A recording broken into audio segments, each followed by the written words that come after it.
Family tripping is going time travelling.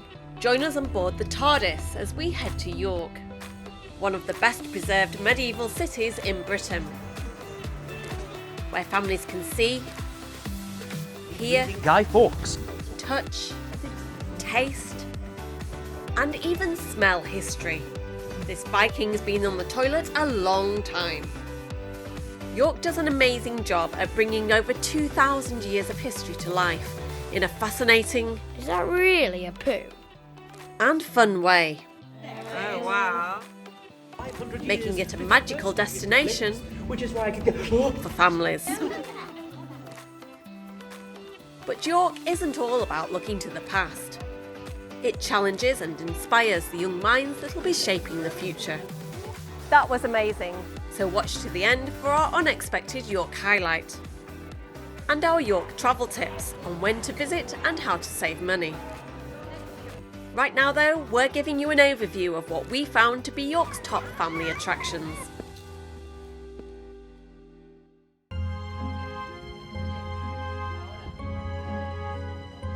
Our first must visit is the Shambles, one of England's most recognised streets, with buildings dating back to the 14th century. It was home to many butchers, with slaughterhouses at the back. The Shambles can be really busy, but back then it was a place to avoid on days when the butchers washed the offal away, creating a river of blood down the cobbled channel. Maybe that thought is why the boys lost the ability to walk properly. By day or night, the Shambles is a real-life Diagon Alley. And our little Harry Potter fans loved it. Especially the shop that must not be named. Did I just name it? And Potions Cauldron, where you can book a potion making experience, but we opted for some butterbeer. They also own Hole in Wand, just opposite Jorvik Viking Centre. It's for adults and children alike. The theming is superb, and it was fun, but the actual golf felt near impossible, with mishit balls returning to the start rather than progressing along the challenge. This may frustrate some little ones. Maybe we'd have had more success if we'd drunk our included potions first. Back on the Shambles, you'll often see a long queue for the York Ghost Merchants, which hand makes beautiful, original and collectible ghosts. York has a reputation for being one of the world's most haunted cities, so of course you can take a ghost tour, but we opted for York's only tour specifically aimed at families. My name is the Wizard of York. The Wizard Walk is a potent concoction of comedy, magic, and a dash of history. Former home to many a famous face, including Guy Fawkes. As you weave your way through the historic streets and stickleways, you see a York you might not have discovered on your own. It's aimed at ages 5 to 10, but everyone was laughing and marvelling at the constant stream of silly jokes.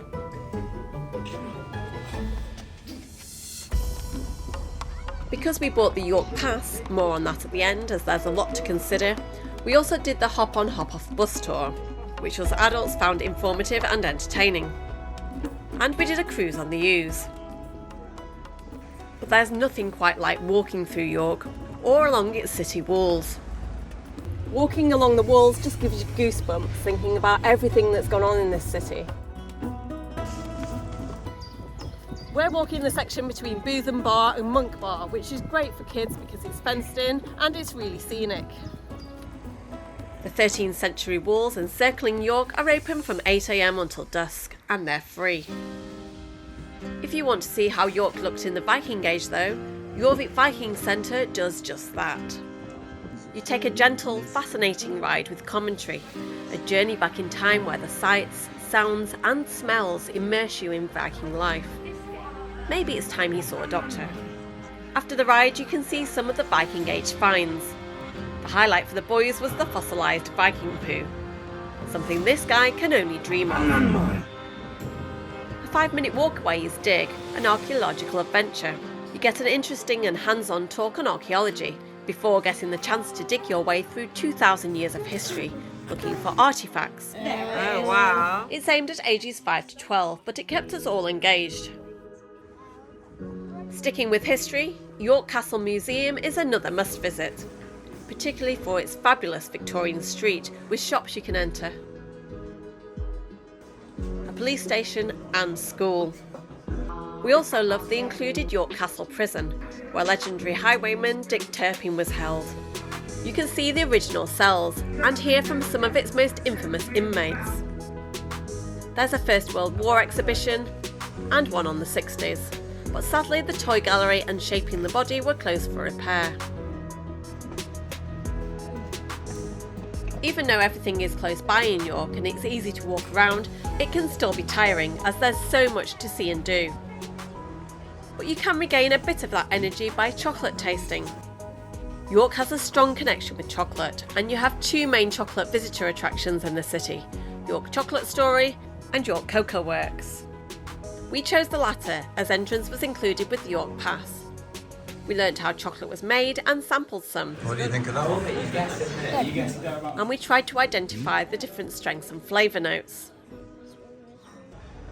York is home to the National Railway Museum, which is easy to reach on foot from York train station. There's also a road train you can take from York Minster for a small fee. The museum itself is free but encourages donations. It's undergoing a massive transformation, so some of the halls were closed. We were sad not to see the stunning royal carriages and ride the miniature railway. But there was still plenty to see.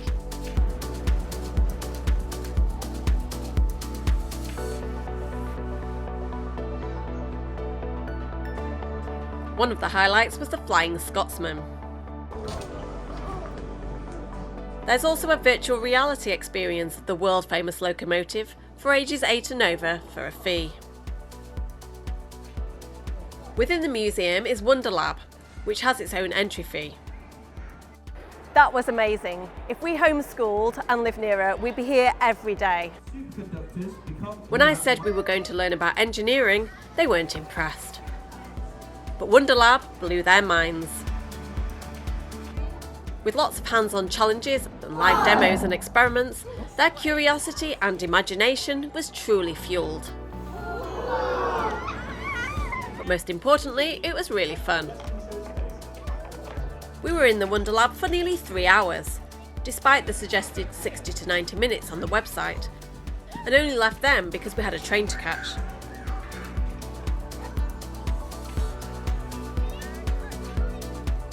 We didn't visit York Dungeon because we didn't think it was suitable for our boys, given how scary they find a leaf. The recommended age is 8 and over. You're transported back to the city's dark past through its live shows on the Vikings, witches, the plague and more. We focused on what we deemed to be the best family attractions. But there's still plenty more to do in York if you have time. Museum Gardens, with the ruins of St Mary's Abbey, is a lovely free area to relax and picnic. And you can pay a fee to visit the Yorkshire Museum, with artefacts from the Jurassic period through to medieval York. Older children might enjoy Clifford's Tower. Its history is fascinating, but it was all lost on our boys. And you can even visit a Roman bath beneath a pub. There are some beautiful and interesting halls and houses to explore. And of course, York Minster. One of the world's most magnificent cathedrals is a sight to behold inside and out. They say it costs £30,000 a day to run, which explains the pricey entrance fee, currently £18 per adult, but children are free. And you can pay extra to climb its central tower, the highest point in York, which is for age 8 and over. General admission to York Minster is included in the York Pass, which is the official sightseeing card for the city, which can, if you plan ahead, save you money. You can buy a 1, 2 or 3 day pass. The 3-day pass can be used any 3 days out of 6, which would give you time to enjoy some of the free things to do in York, and anything not covered by the pass. The pass includes entry to more than 25 attractions in York and some others beyond, which we'll cover in future videos. The York Pass isn't cheap, so you need to do some planning, some research and some maths to make sure it's a good deal for you. Check the opening days and times of the attractions to make sure they're open on the day you plan to use the pass. And also think about how much sightseeing you can actually do in a day with children. You need to consider whether it's worth buying a child pass, as some attractions like York Minster are free for children. Some attractions must be pre-booked, and for some it's advisable you pre-book so you're not wasting time in queues or missing out altogether. York is definitely a year-round destination, and there's usually some kind of trail. When we were there, we were spotting snooks. In February, there's an amazing ice sculpture trail, and in autumn, a ghost sculpture trail. Halloween is a popular time to visit because of York's ghostly happenings. York is magical at Christmas time, with a fabulous Christmas market, which has some really unusual stalls for gifts. And some fab food and drink places at the market and around the city. There's a number of festivals throughout the year, including the Viking festival in February. We're going to end where we started. We stayed just off the Shambles in a rather unusual hotel, which we'll cover in a future video.